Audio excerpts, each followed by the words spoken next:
Assalamu alaikum. Hello, this is Halal Life, and this channel it's about halal, and it will give all the explanation, the scientific explanations, and also it will make everything clear about halal.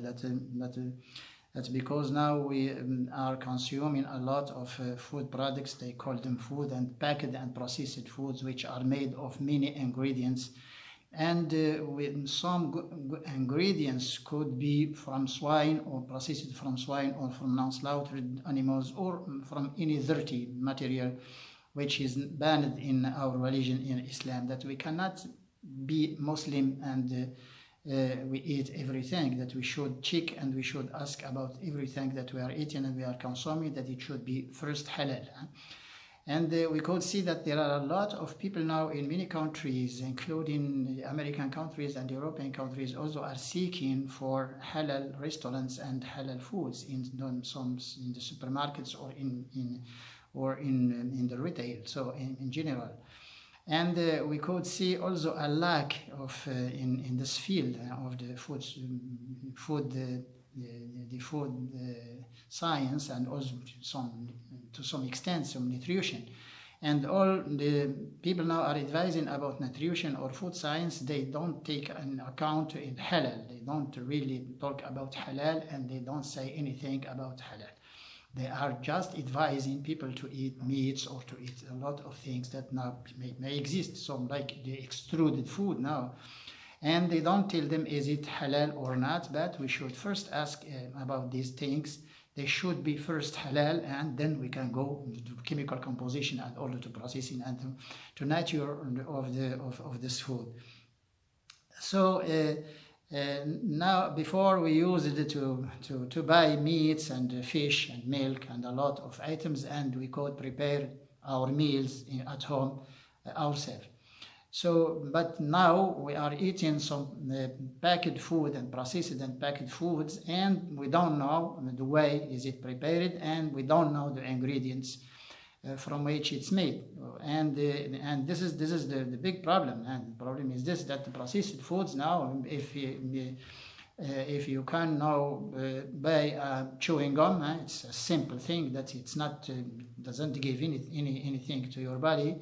A chewing gum can contain about 14 to 16 ingredients, and among them some ingredients could be extracted from swines or from non-slaughtered meats, like gelatin or like lecithin, like other items that we can add to these gums. And if you buy some luncheon meats, so sausages, luncheon meats, you can be sure that you don't know what you are eating, but be sure that you are eating more than 16 ingredients, not only meat but 16 ingredients. And among these ingredients, at least 4 or 5 could be from swine, pork, meat, or could be from non-slaughtered animals or non-prepared animals by the Islamic way.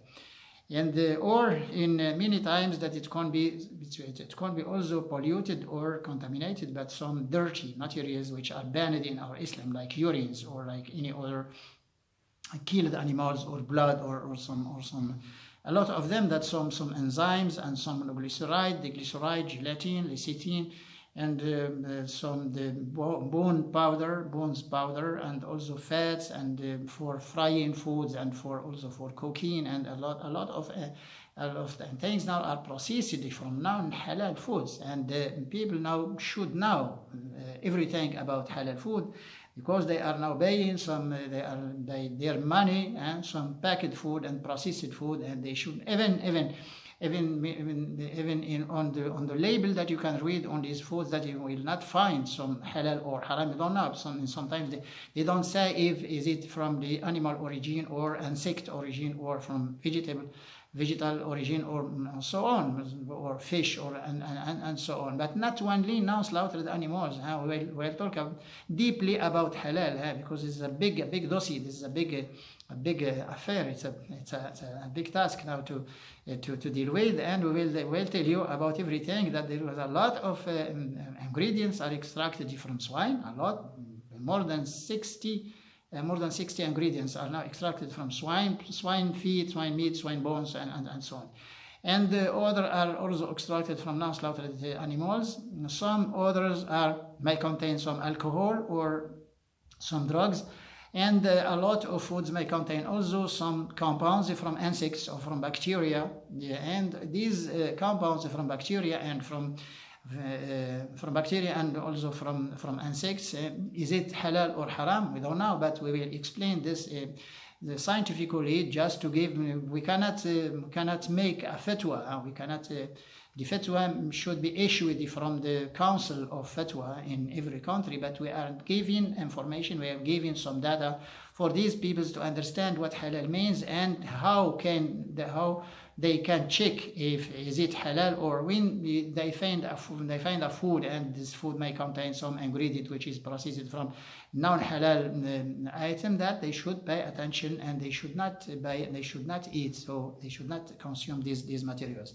And Halal Life and this channel, Halal Life, we call it Halal Life, that because all the life should be halal, not only in the food, but everything should be halal, even some relationship with people, and also some other practices in the life should be halal and should be clean and should be safe also.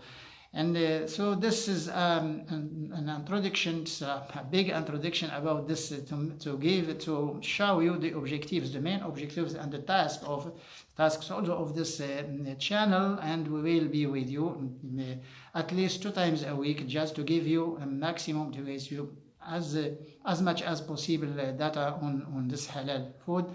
And some complicated products or some complicated processes now used in food industry and in food technology will be explained scientifically, just to show you how the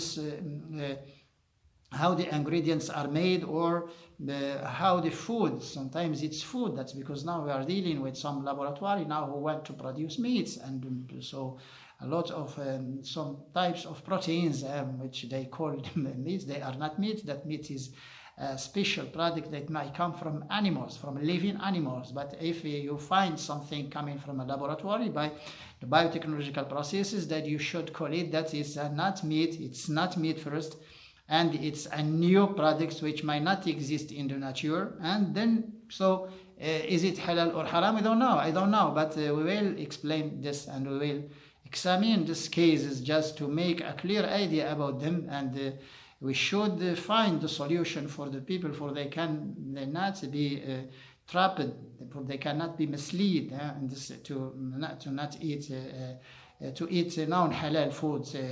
So this episode is about this introduction to show you this halal life, and topics to be discussed and also to be published on this halal life. Until another episode, inshallah. See you later. Assalamu alaikum.